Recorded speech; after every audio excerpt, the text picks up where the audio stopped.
বাহিরে হচ্ছে ঝলমলে রোদ আর এত গরম, তার মধ্যে শুধু মনটা চায় যে টক খাই টক। আর এখন তো হচ্ছে আমের সিজন, মনটা একটু বেশি চাইবে টক খাওয়ার জন্য।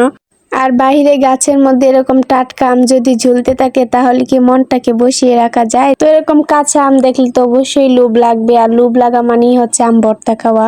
তো আমি ভাবলাম যে সবাইকে আম ভর্তা করে খাওয়াই। এখন বাজে ঠিক দুপুর 12টা। তো আমি বাজার থেকে কাসুন্দি নিয়ে আসছিলাম, তো ভাবছিলাম কখন ওদেরকে কাসুন্দি দিয়ে ভর্তা খাওয়াবো। তো যেই কথা সেই কাজ, আমি আমার দাদুকে বললাম যে আম পেড়ে দেওয়ার জন্য। তো তারপর নতুন বউকে দিয়ে আমি আম পাড়িয়ে নিচ্ছিলাম। আর এই তো দেখেন, আম তো উনি পারতেই পারছিল না।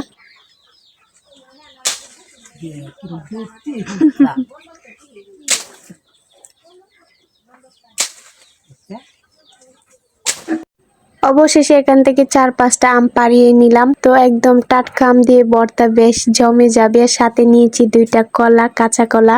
আম ভর্তার সাথে যদি কাঁচা কলা মিক্স করা হয় তাহলে খেতে ভালোই লাগে। আর এখানে লবণ নিয়ে নিলাম, বিট লবণ আর নর্মাল লবণ, আর সরিষা তেল নিয়ে নিচ্ছি, আর কাসুন্দি দিলে সরিষা তেল দিতে হয় না, তবুও আমি সামান্য পরিমাণে দিব। তো এখন হচ্ছে আমগুলোকে কেটে নেওয়ার পালা। তো আমগুলোকে কেটে আমি কুচি কুচি করে নিব। তো আমটা দেখেন কতটা টাটকা, একদম সাদা হয়ে আছে আর অনেক টক আমগুলো। তো এই তো আমি এরকম কুচি কুচি করে কেটে নিয়েছি। এরকম ভাবেই কাসুন্দি দিয়ে ভর্তাটা খেতে ভালো লাগে। আর সাথে একটা কলা কুচি দিয়ে দিলাম। তো আমি 2টা কলা নিয়েছিলাম, একটা কলা আমি এমনি খেয়ে নিয়েছি আর একটা কলা আমি কুচি করে দিয়েছি। আর একটা তেঁতুলের গুলি দিচ্ছি। তো আম ভর্তার মধ্যে তেঁতুল দিলে কিন্তু খুব ভালো লাগে। আর কাঁচামরিচ কুচি দিয়ে দিলাম। আর এখানে 3টা শুকনো মরিচ দিয়ে দিব।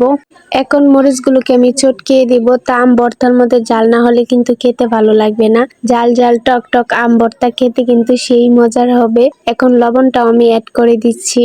আর এখন শেষে কাসুন্দি অ্যাড করে দিব। তো কাসুন্দি অল্প পরিমাণে দিয়েছি, যেহেতু সামান্য পরিমাণে সরিষা তেল দিব তাই। তো কাসুন্দি দিয়ে আম ভর্তা বলেন, পেঁড়া ভর্তা বলেন, সবকিছুই কিন্তু খেতে ভালো লাগে। তো এই তো সামান্য একটু সরিষা তেলও আমি অ্যাড করে দিলাম। আর এখন ভর্তাটাকে আমি মাখিয়ে নিব।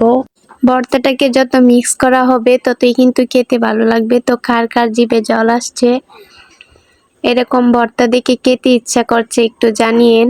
আমি ভর্তা করে পার্সেল করে পাঠিয়ে দিব আপনাদের বাসায়। শুধু আপনাদের মতামতটা আপনারা জানাবেন, আর পাঠানোর দায়িত্ব হচ্ছে আমার।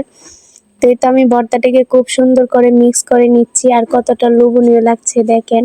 তো সবাই অপেক্ষা করছে ভর্তা খাওয়ার জন্য। এখন সবাই একসাথে জড়সড় হয়ে বসে গাছতলায় ছায়ার মধ্যে বসে বসে সবাই একসাথে খাবো।